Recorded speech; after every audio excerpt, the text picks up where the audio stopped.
It would appear that the interesting part of the meeting had passed, as they were currently discussing lowering taxation on animal husbandry to encourage more people to take to the countryside outside the capital. Nanook had responded that she would have Jarrex along with a few others on the wing by tomorrow morning. They had been thanked for their service by the king himself in front of the entire council for it, not to mention they were getting paid too. That was not something Sapphire ever thought was going to happen in her life. Hired by the king, she thought to herself. Sure, they had likely saved him a great deal of money on messengers, but still, that was something not many could claim. Now, though, she was quickly losing respect for the council, as she was now observing them bickering like children. It would seem they were almost equally concerned with tax rates as the city's security.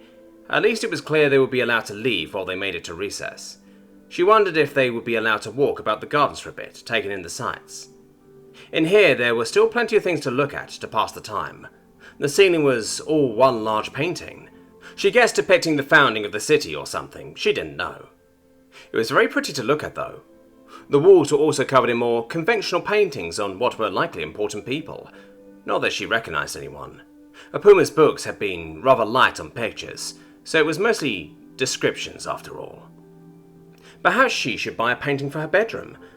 Maybe she could even get one made of herself. No, that would be a bit too egotistical. A nice scenery, perhaps. She had that out the window, though. Perhaps some pretty buildings then. The palace would do nicely. There was a very beautiful painting of the city seen from above, hanging on the wall behind the king. Something like that would be awesome. Very good. The rate shall be reduced to 1/5 of yearly production from the previous 1/4.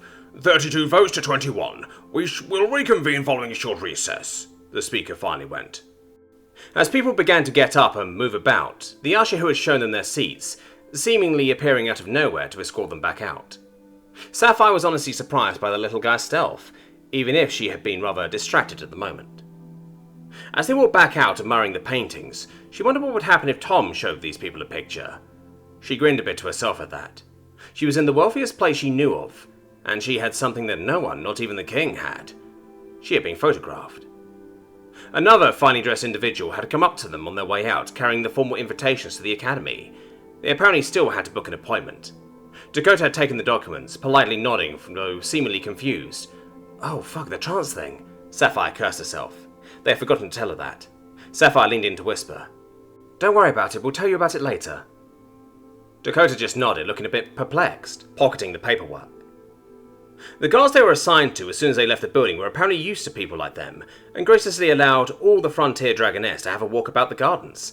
Escorted at all times, obviously. It was strange to see what was so undeniably nature bent to someone's will like this. Bushes cut into exact shapes, lawns of closely cut grass and beds of flowers she had never seen before, mixed with some they likely had growing up the walls back home. Not to mention they were currently the centre of attention for pretty much everyone. Even the royal guards escorting them seemed interested. Sapphire couldn't help but puff out her chest a little. Following that report, she assumed they could say just about everything they wanted about short of where he was actually from and all his things. Being the centre of attention in a place like this was a rather surreal experience. Not to pry or anything, but what does he do when not killing everything around him? He watches the children and works like a madman. Honestly, you should see him in the fields, it's amazing. Sapphire responded in a cordial tone.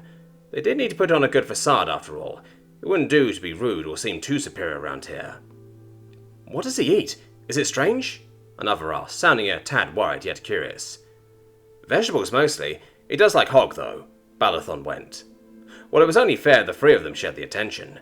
Dakota didn't usually like that though, so it did leave more for Sapphire and Balathon. Is he like some dumb creature that defends the children then? Oh, like a pet? The questions came from a male and female dragonette Sapphire didn't know. She sighed a bit at that. No, if anything, he's smarter than us, I think, she replied, trying not to be disrespectful, and if he heard you say that, I doubt he would be pleased. He certainly puts us to shame with mathematics, Dakota added. He talks? Like actual Draconic? Sure, still has a funny accent though, Balathon replied. That was true. He could sound rather strange at times, not to mention his throat did seem to get sore after talking too much every now and again. Look in the fountain, you can see the bottom, someone then went excitedly.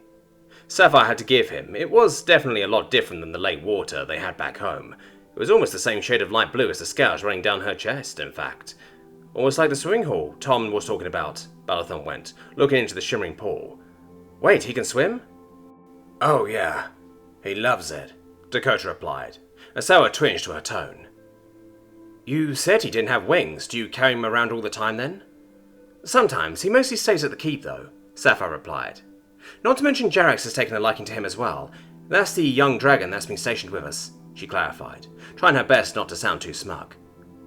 Do you think he could kill a dragon? Either that or he dies trying, Balathon answered with a shrug. The dude just doesn't run.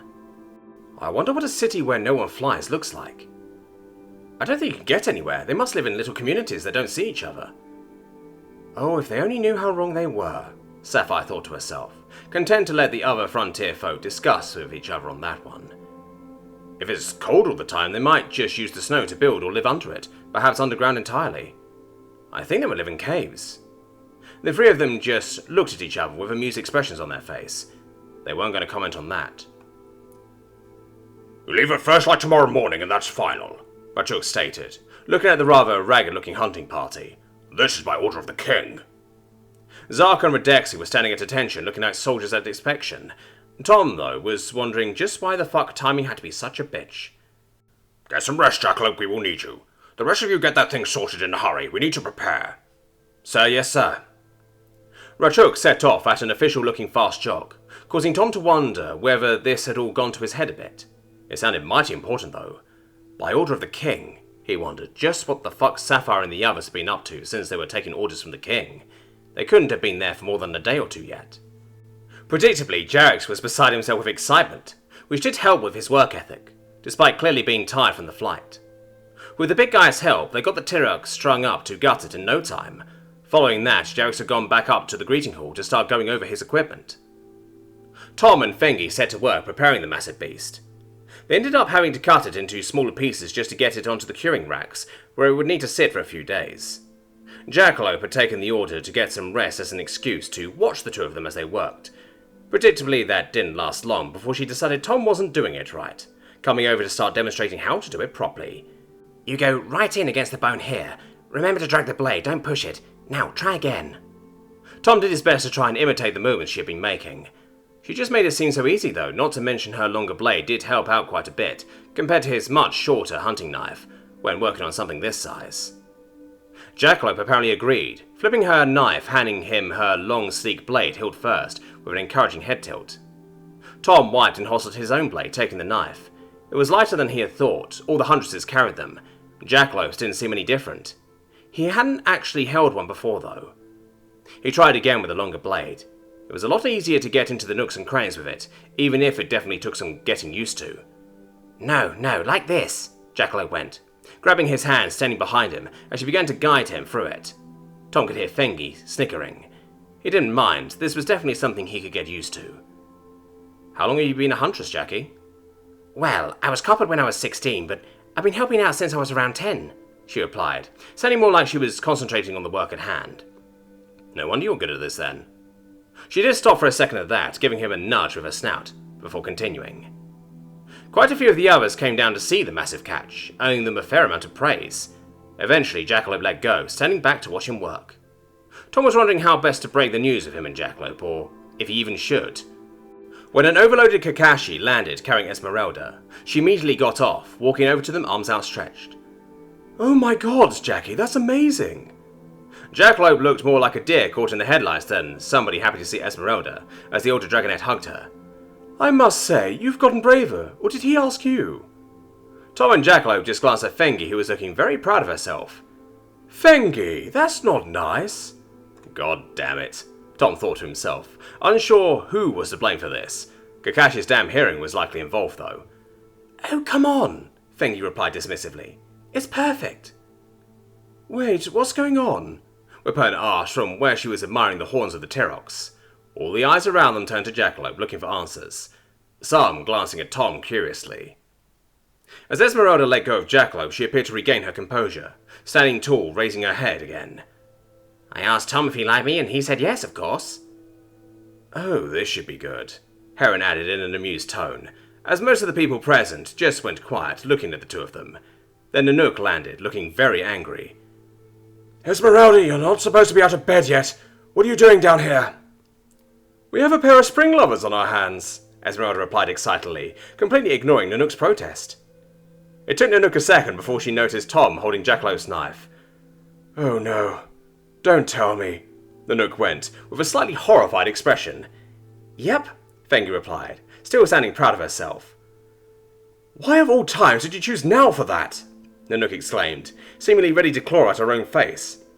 For all we know, we might be going to war tomorrow and you... The gods give me strength. Jackalope looked about ready to reply when she was cut off by Weperna. Has anyone told Shiva? She sounded slightly worried to Tom. He gulped a bit at that notion. Were you supposed to do that here? He really didn't fancy the prospect of pissing off the 2-meter-tall bundle of muscle with more hammers than he had candles, even if he might have Jackalope to hide behind. Oh, go fetch her, would you, hubby? Esmeralda went, still sounding extremely excited. Kakashi diligently obliged, taking to the wing in a hurry. No, wait, not like this? Jackalope went in vain, as Kakashi took off. You know you can't keep this a secret from her, right? Besides, I'm sure she's already figured it out.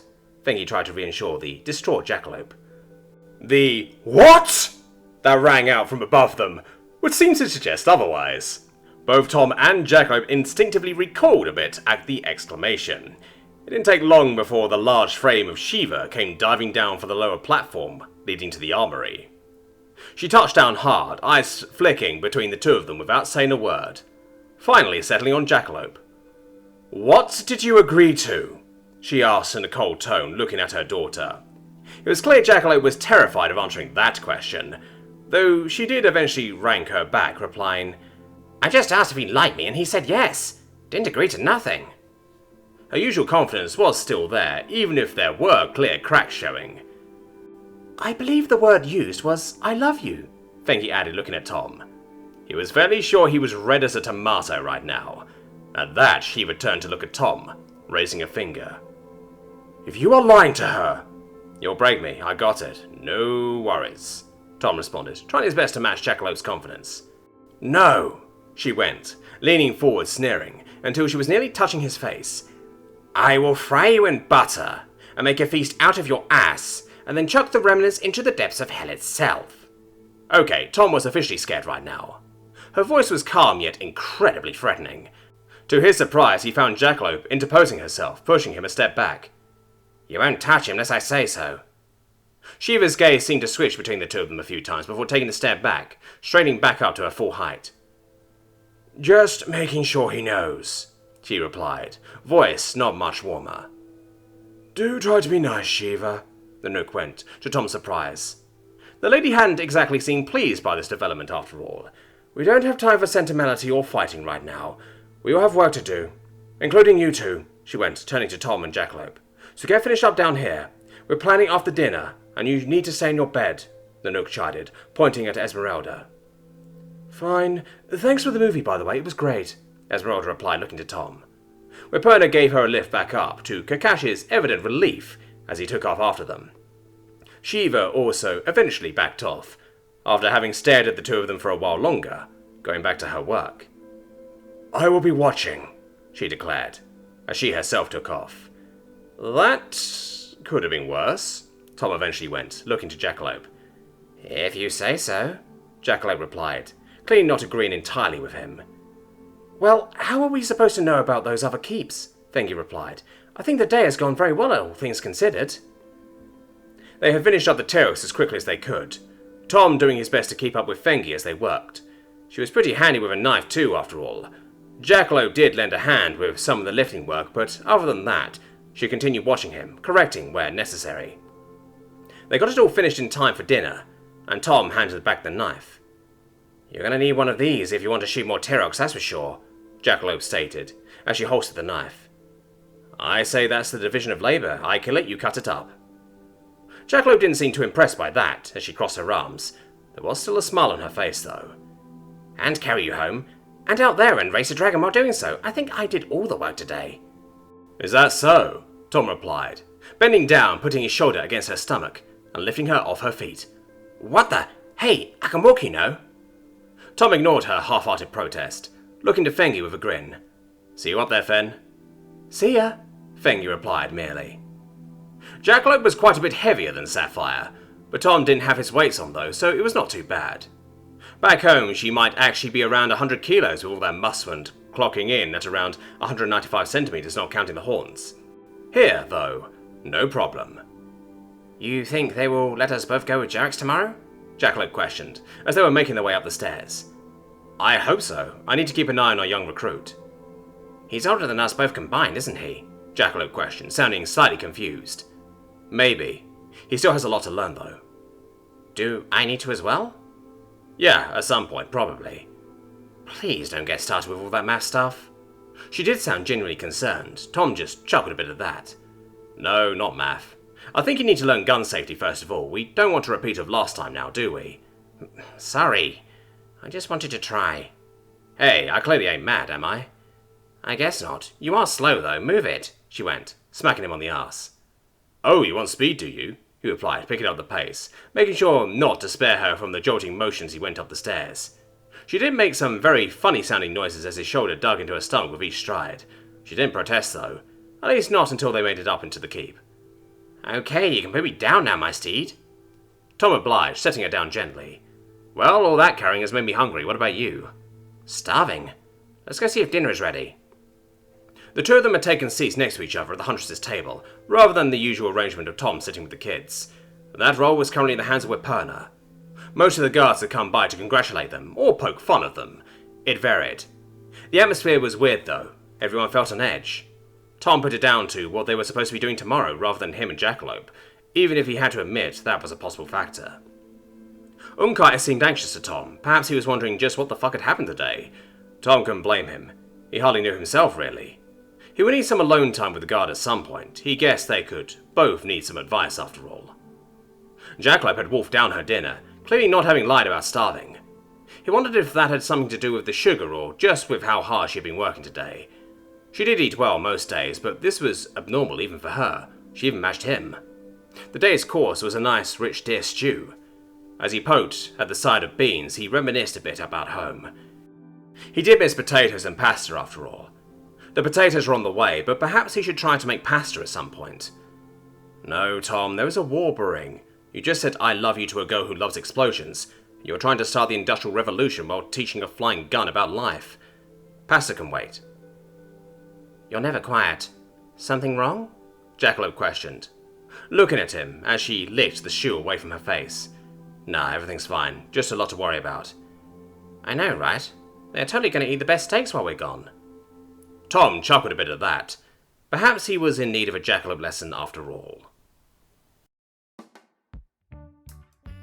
The "What?" that rang out from above them would seem to suggest